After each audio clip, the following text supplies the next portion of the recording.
دین کا پیغام دیتے ہیں تو ترش انداز کے ساتھ، حالانکہ اپنے حق میں جب وہ باتیں کرتے ہیں تو میٹھی. آپ کو اگر اپنا سودا بیچنے کے لیے نرم بات کرنی آتی ہے تو حضور کے دین کے لیے نرم بات کیوں نہیں کرتے؟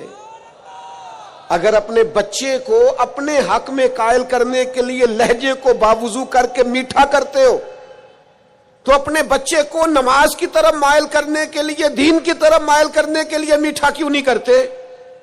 آپ کا انداز حسین ہو، خوبصورت ہو.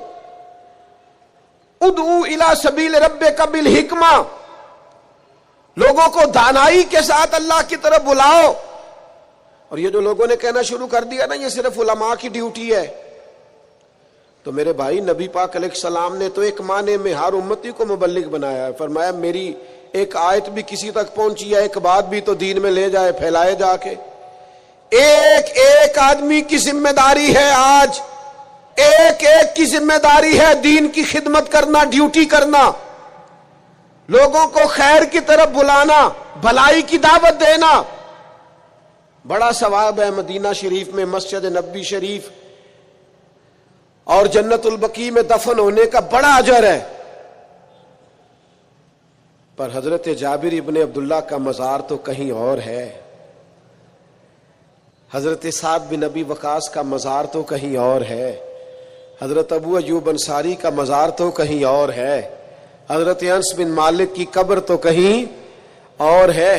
مسجد نبوی میں اذان پڑھنے والے مؤذن جناب بلال حبشی کا مزار تو شام میں ہے. میرے دوستو وہ تو نکل گئے دنیا میں حضور کا پیغام لے کر، انہیں پتا تھا جنت البقیع میں دفن ہونے کا بڑا اجر ہے. انہیں یہ بھی پتا تھا کہ حضور کا اصل تو رضا اس میں ہے کہ دین کا پیغام دیا جائے، نکلا جائے.